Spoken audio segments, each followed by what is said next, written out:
My name is Nelson Bennett, and I'm a professor here of biology at Montgomery College in Tacoma Park. Today we're going to look at a board which summarizes many of the major peripheral nerves of the body. So we're going to get some highlights of the peripheral nerves, their groupings, and what they do. So I guess we could start by talking about a neural plexus. A neural plexus is a network of nerves that emerges from the spinal cord at various locations, and a plexus will have numerous redundant and multiple connections so that if function is lost in one pathway, you don't lose function altogether because you have other redundant pathways. And we have four such groupings of nerves. The first neural plexus I can talk about is up here. This is called the cervical plexus, and one important nerve that emerges from the cervical plexus, it's not very visible in the model here, but you can see it on one side of the neck, and that's this nerve here, which kind of ends there. It's been cut off.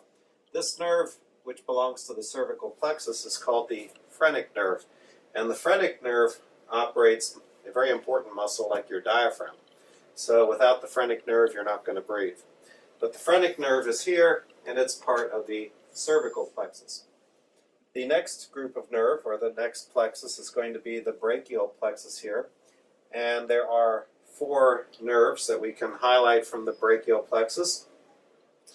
The first one is the most superior and lateral of these branches, and that's called the musculocutaneous nerve. That nerve basically goes to your biceps group, which would help you to flex your forearm. So the musculocutaneous nerve comes out here and goes to the biceps area. The other three nerves belonging to the brachial plexus continue down here. You can see them quite nicely, three nerves here. Let's talk about two of the nerves that are responsible for flexing various muscles. On the most medial side, we have the ulnar nerve going down here next to the ulna, and the ulnar nerve goes all the way down to the hand and ends at the little finger and also at the fourth finger. So when you flex your small finger and your fourth finger, that's essentially going to be the ulnar nerve that's responsible for that action. The next nerve, which is next to the ulnar nerve, is going to be the median nerve. The median nerve goes down the very central aspect of the forearm, and then its branches go to all the remaining fingers of the hand. So branches go to the thumb, the index finger, the middle finger, and part of the fourth finger. And when you flex those fingers, that's essentially the action of the median nerve.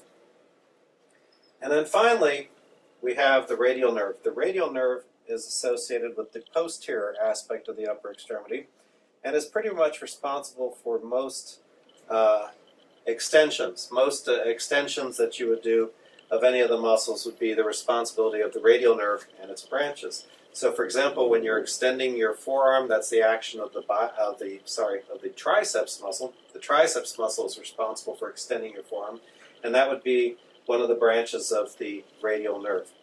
So, to summarize, the four major nerves of the brachial plexus are going to be the musculocutaneous nerve, which goes to the biceps area.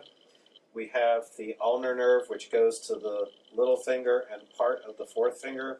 We have the median nerve, which goes to the remaining fingers. And the radial nerve, which is responsible for most extensions. Moving on from the brachial plexus, you can see we don't have a plexus anywhere down in the rib area. The nerves are quite simple there, but we do call the nerves that go between the ribs, we call those the intercostal nerves. And finally, the next plexus we're going to come to is going to be down here called the lumbar plexus. A major nerve of the lumbar plexus, you can see here emerging from the lumbar plexus. This nerve is called the femoral nerve, and it goes to the muscles like the quadriceps muscles. So lumbar plexus nerves are generally associated with the anterior of the body. Moving down from the lumbar plexus, we have the sacral plexus, which contains the largest nerve of the body, known as the sciatic nerve. you can see this really large nerve here going down the posterior aspect of the lower extremity. This is the sciatic nerve, and just before you get to the back of the knee, the sciatic nerve is going to split into two branches. The branch that continues down the posterior aspect of the leg is called the tibial nerve, and as you can see, branches of the tibial nerve go to the bottom of the foot and help to operate the muscles of plantar flexion. The other branch of the sciatic nerve that you can see here, it's a little bit concealed on this side of the model, but on this side of the model you can see it wrapping around the head of the fibula, and it proceeds down the anterior part of the leg and goes to the top of the foot, which would operate the muscles of dorsiflexion. So to summarize many important nerves of the sacral plexus, we have the femoral nerve on the front, which goes to the quadriceps muscles. We have the sciatic nerve, which goes way down the back. It's the largest nerve in your body, branches into two major branches known as the tibial branch on the posterior and the fibular branch, which comes around to the anterior of the leg. And that pretty much takes care of the nerves, of the major nerves, peripheral nerves of the body.